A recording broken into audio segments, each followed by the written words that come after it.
세종시 출신의 김종민입니다. 먼저 후보자님 헌법재판관 후보자 추천되신 거 축하드리고요. 감사합니다. 지금 사안의 중대성 또 상황의 엄중성을 볼 때 헌법재판관 후보자로서 좀 남다른 각오로 임해주시기를 부탁을 드립니다. 지금 그 12.3 계엄 사태가 사안이 얼마나 중대하냐 하는 점에 대해서는 뭐 특별히 더 말씀을 안 드려도 다 알 것 같습니다. 간단하게 요약을 하자면 국민의 주권자인 국민의 기본권이 중대하게 침해된 사례입니다. 군사력이 동원돼서 국민들의 일상, 신체나 생명의 자유 혹은 이것 때문에 생기는 여러 가지 경제적 여파 때문에 재산권이 침해될 수 있었던 또는 아직도 그 여파가 계속되고 있는 이런 사안이고요. 여기서 시민과 충돌이 일어났다 하면은 뭐 그거는 한국 현대사의 최대의 비극으로 이어질 수 있었던 그런 순간이었고요. 최근 뭐 수사 경과를 보면 전쟁 유도 이런 단어들이 나와요. 뭐 사실관계는 더 확인이 돼봐야겠지만 안보상의 큰 위협도 가능했던 그런 상황이고. 국제적인 대한민국에 대한 평가가 여러 가지로 부정적인 평가가 지금 흘러나오고 있는데 국익에도 엄청난 훼손이 되는 이런 사안이어서 이 문제에 대해서 우리가 조금 더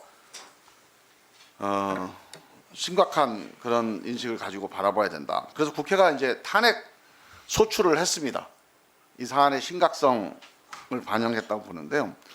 이 탄핵 심판의 핵심 쟁점을 한번 좀 정리를 해보면 요 PPT 한번 좀 올려봐 주세요.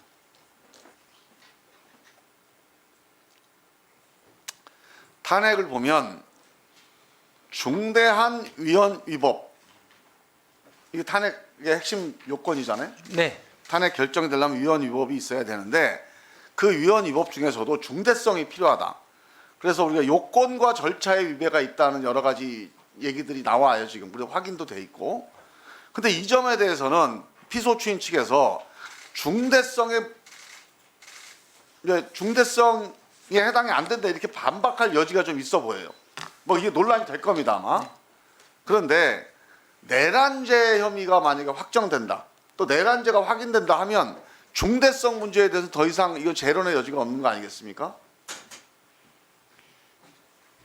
그럴 뭐 아마 내란죄가 성립이 된다는 전제라면 그렇죠. 네. 그걸 전제로 물어보는 거예요.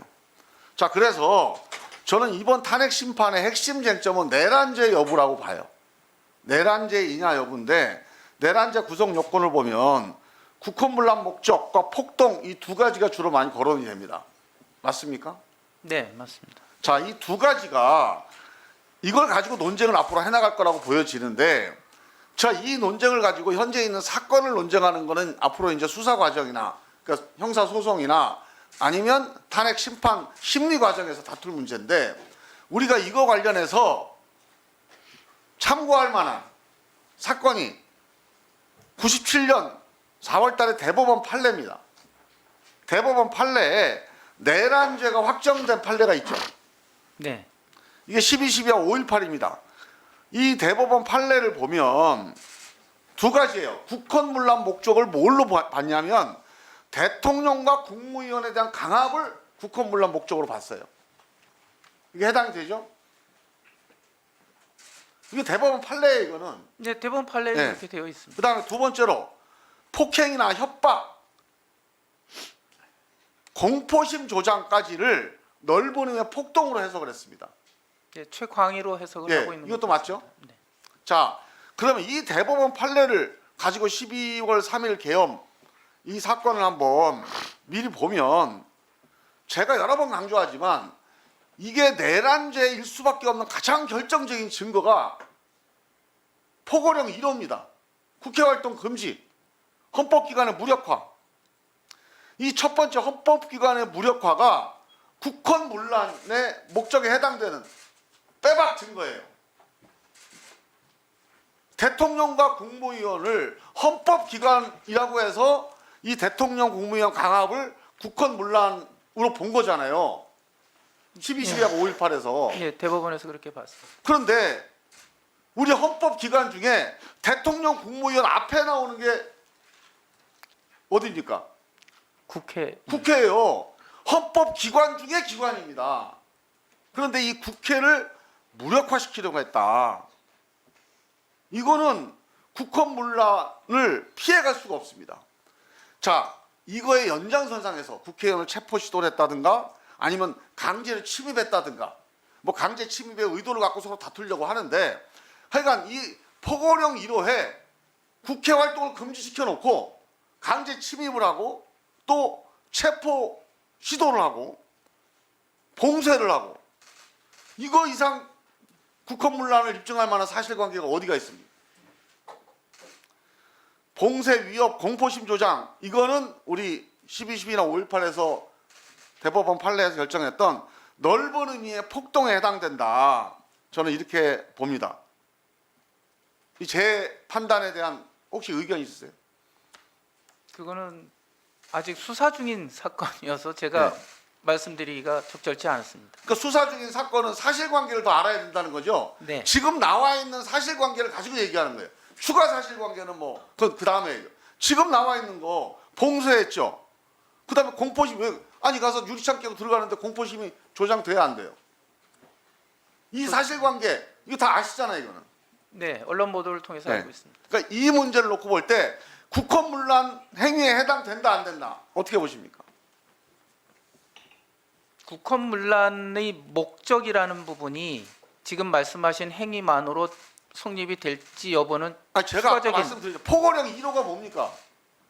국회 활동의 금지예요. 국회 활동을 금지시키는 목적을 품었다면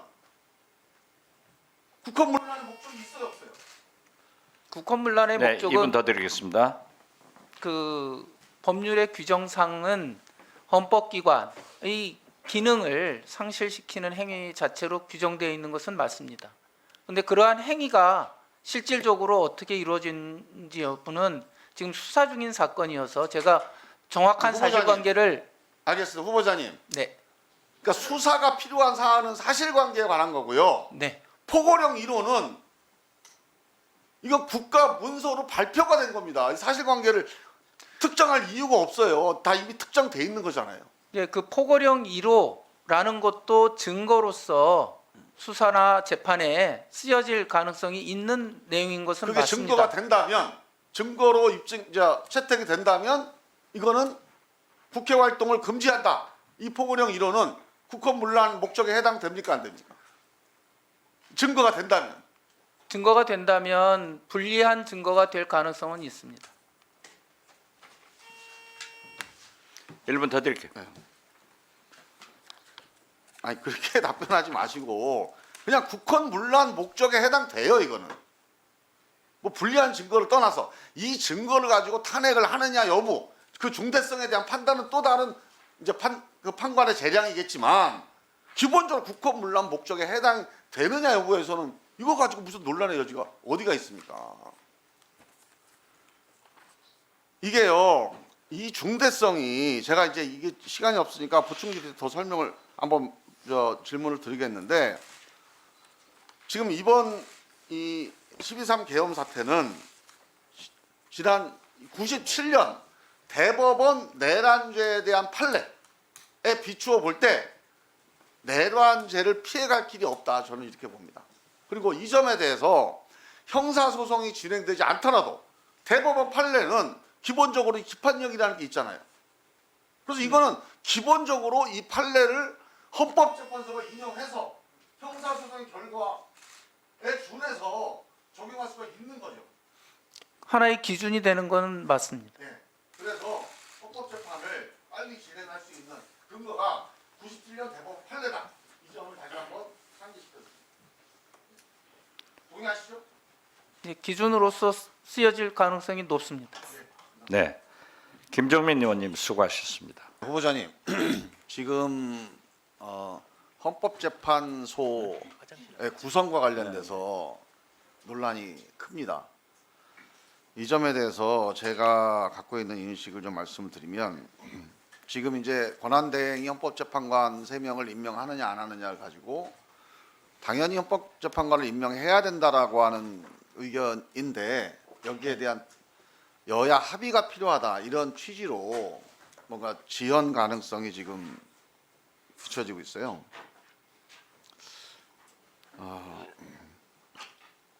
지금 이 문제는 단순히 그냥 국가의 대통령 권한대행 행정행위의 하나가 아니고 국가의 미래를 좌우하는 중차대한 일입니다.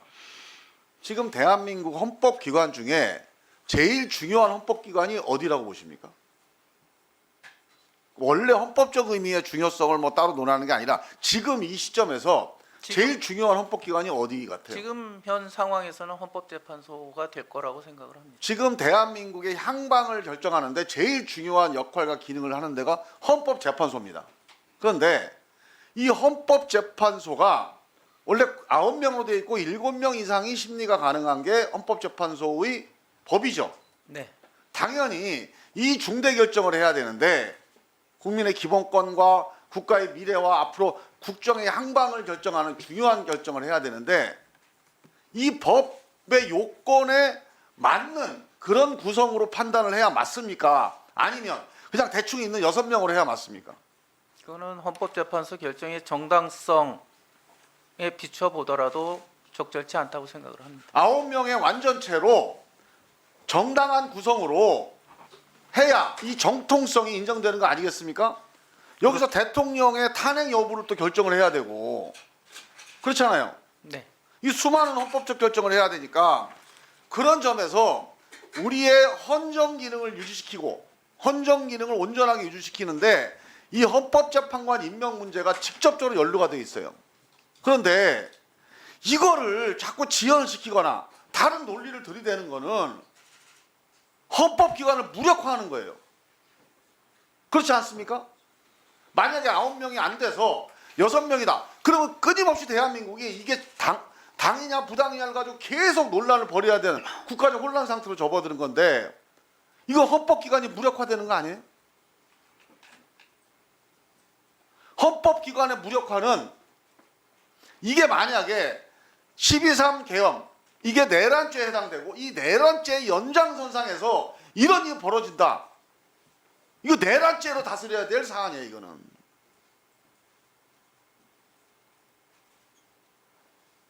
후보자님. 네. 후보자님을 누가 추천했느냐 관계없이 이 문제에 관해서는 정말 엄정한 입장을 가지고 헌법재판소 그리고 대한민국 헌법에 대한 존중 여기에 대한 충심 이 관점만 가지고 대처를 하셔야 됩니다. 명심하겠습니다. 자, 후보자 입장이든지 아니면 재판관을 임명이 되든지 간에 헌법재판소가 빨리 9명의 그 완전체 구성을 가지고 이 중대사, 이 국가 운명을 좌우하는 중대사를 정통성 있게 결정해야 된다. 이런 입장을 표명을 해주시고 공개적으로 좀 얘기를 해주시기 바란다는 말씀을 드리고요. 그 다음에 두 번째로 탄핵과 별개로 탄핵은 탄핵대로 빨리 심리를 하고 판결을 해야 결정을 해야 되죠. 근데 이것과 관련해서 정말 중요한 일이 수사입니다. 수사. 이 내란죄라고 하는 게 아까 제가 말씀드렸지만 이런 일이 다시 벌어지면 안 돼요. 대한민국이 정치의 기능, 민주주의의 기능이 대화와 타협이다. 소수 의견을 존중한다. 그러나 단 한 가지 존중하면 안 되는 거, 대화하면 안 되는 거, 타협하면 안 되는 게 하나 있습니다. 그게 뭡니까? 폭력이에요, 폭력. 우리 민주공화국은 어떠한 경우에도 폭력과는 대화하거나 타협할 수가 없어요. 국가 공권력을 가지고 정치 목적으로 이용했다. 이거는 공권력 행사가 아니고 폭력입니다. 통치가 아니고 폭력이에요. 검찰권 가지고 정치적으로 이용한다. 깡패라고 그랬잖아요. 그 누가 얘기했는지 아시죠? 하물며 검찰 수사권 가지고 이용을 해도 폭력인데 국가안보에 쓰라고 했던 군사력을 가지고 정치 목적으로 이용해서 자기 반대자들을 탄압하고 수거 대상으로 다 2분 더 드릴게요. 네. 이거 폭력입니다. 폭력. 민주공화국이 민주주의가 그 민주주의 정치가 타협하거나 존중하지 말아야 될 대상이에요. 자, 이 문제가 폭력이냐 아니냐에 대해서 아마 이견이 있는 분도 계실 거예요. 그래서 수사를 빨리 해야 됩니다. 수사를. 이게 폭력인지 공권력 행사인지를 빨리 판가름을 해야 대한민국이 혼란에서 정리가 되는데 이게 탄핵 심판 갖고 될 일이 아니에요. 이거는 사실관계를 엄밀하게 수사하는 것을 병행해야 됩니다. 그런데 이 수사를 하려면 핵심이 뭐냐? 이 주요 임무 종사자, 뭐 주범, 우두머리 구속을 해야 됩니다. 지금 이게 시간이 흐르면 이게 지금 객관적인 증거가 별로 없어요. 확보되게 말입니다. 다 시간 흐르면 말 다 바꾸고 이게 수거 대상이라는 게 그 정치인들 수거하려고 그러는 게 아니라 무슨 불법을 수거하려고 했다. 조금만. 1분 더 드릴게요. 만약에 그렇게 말 다 바꿔버리면 이 폭력 행위가 통치 행위로 둔갑하는 수가 있어요. 앞으로 그러면 다른 또 제2의 윤석열, 최석열, 박성열이 나와가지고 이런 일을 똑같이 할 수 있습니다. 아, 그때 보니까 이거 대충 시간 지나니까 통치 행위로 대충 퉁치고 넘어가더라. 또 할 수 있습니다. 이 폭력이 재발되지 않도록 하기 위해서 반드시 수사를 빨리 해야 되고 이 수사를 하려면 구속을 해야 되는데 구속영장 심사 혹시 해보셨습니까? 해봤습니다. 구속영장 심사의 핵심이 이 사람이 죄가 입증되느냐 이게 아니죠. 네, 수사의 필요성이 있느냐, 구속 수사의 필요성이 소명되느냐 이게 핵심 아닙니까? 맞습니다. 지금 말씀드린 대로 체포를 하라고 그랬니 말라고 그랬느니 이런 논의가 있었어요. 이런 단서가 있어요. 이 단서에 대해서 사실 확인하려면 확실하게 이 관련자들을 구속 상태로 마지막입니다. 구속 상태에 놓고 엄정하고 신속하게 수사하지 않으면 이게 진실이 사실과 확인이 안 됩니다. 그래서 저는 이 내란죄와 관련돼서 죄가 입증되느냐와 관계없이 혐의가 소명된 당사자들은 구속 수사를 원칙으로 해야 된다. 시급하다. 이 점에서 어떻게 보십니까? 그 부분은 수사기관과 사법부에서 적절하게 판단을 하실 거라고 믿습니다. 판단을 할 텐데 이제 영장 판사를 해보셨으니까 판사한테 가야 되잖아요. 그게. 네, 그러니까 이거 판사들한테 물어봐야 돼요. 이거 구속할 겁니까? 안 할 겁니까? 그러니까 판사 입장에서 볼 때 이 정도의 혐의 소명이면 이거 구속 가능성이 있다. 구속의 상당성이 있다. 제 의견은 그런데 제 의견에 대한 입장이 어떠십니까? 그 부분은 이 자리에서 밝히는 거는 적절치 않을 것 같습니다. 아니, 후보자와 관련된 사건이 아니에요. 이거는 후보자가 헌법재판소로 재판관으로 심사할 내용도 아니에요. 이거는 일반적인 구속영장 발부의 기준에 대해서 판사 출신의 후보자한테 물어보는 겁니다. 그 담당 판사에 따라서 어떠한 것을 중점적으로 보느냐에 따라서 기준이 달라질 수도 있는 부분이 있기 때문에 제가 말씀드리기가 좀 그렇습니다. 내란죄, 범죄의 중대성, 그리고 관련되어 있는 혐의 사실, 그리고 이게 증거 인멸이 시간 지나면 자동적으로 인멸되게 돼 있는 상황, 이런 거 볼 때 저는 구속이 꼭 필요하다, 시급하다 그렇게 봅니다. 이상입니다.